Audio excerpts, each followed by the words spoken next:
2 মিনিটের মধ্যে তারা কিভাবে জুতা বানায় দিবে সেটা দেখাচ্ছে। এখানে জুতা বানানো হচ্ছে, কিভাবে জুতা বানাবে সেটা দেখায় দিচ্ছে।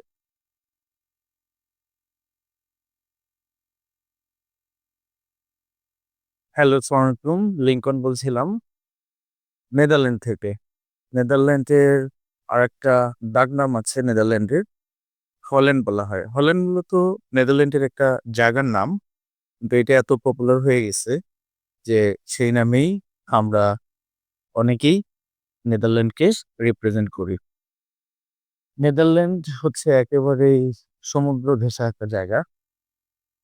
সমুদ্র ঘেঁষা হওয়ার কারণে এখানে বাতাসে আর্দ্রতার পরিমাণ বেশি এবং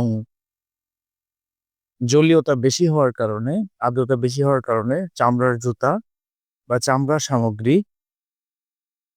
এখানে খুব বেশি টিকতো না। তো সেই সমস্যার সমাধান করার জন্য তারা সেই সময় যেটা করতো সেটা হচ্ছে কাঠ দিয়ে জুতা তৈরি করতো। আমরা এসেছি এই কাঠের জুতা, এগুলো সব কাঠের জুতা। কাঠের জুতার উপরে এখন আধুনিক জিনিসপত্র বসাইছে। বাট কাঠের জুতাগুলো কেমন হয় সেটা আপনাদেরকে দেখাই। আমরা এসেছি কাঠের জুতা তৈরির যে ফ্যাক্টরি, সেই ফ্যাক্টরি।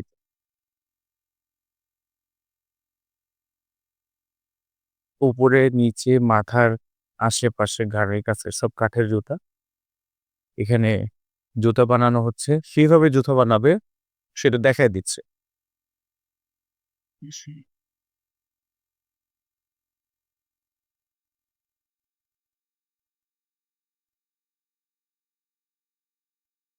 2 মিনিটের মধ্যে তারা কিভাবে জুতা বানায় দিবে সেটা দেখাচ্ছে। আর আমি তাহলে আপনাদেরকে আগের জুতাগুলো একটু দেখাচ্ছি যে কেমন।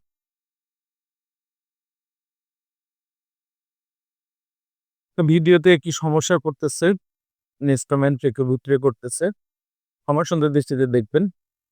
এই হচ্ছে অনেক আগের জুতা এবং এখানে লোকেশন দেওয়া আছে, আপনি এখন কোথায় আছেন। এখান থেকে তারা পৃথিবীর বিভিন্ন দেশে বাণিজ্য করত এবং নেদারল্যান্ড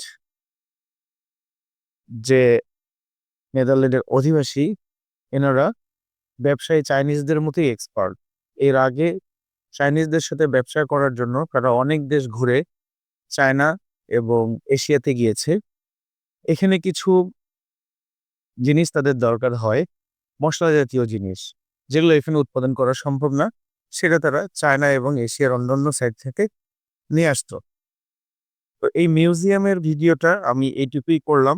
এর চেয়ে বেশি করা মনে হয় সম্ভব হবে না। আমরা যে ভিলেজটাতে আসছি, এই ভিলেজে আরো ছোট, ছোট ভিডিও করে আপনাদেরকে দেখাবো।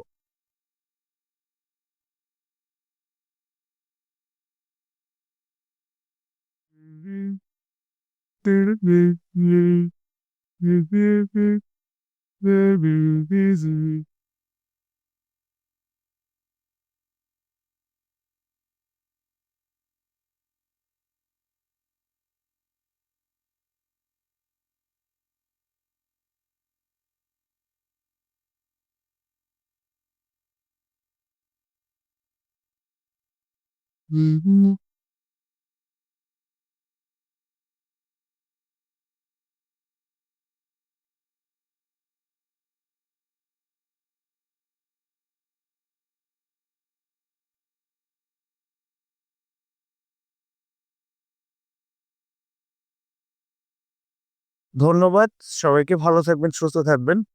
ভবিষ্যতে অন্য কোনো একটা ভিডিও নিয়ে আবার আপনাদের সামনে আসবো। তার আগে পর্যন্ত ধন্যবাদ।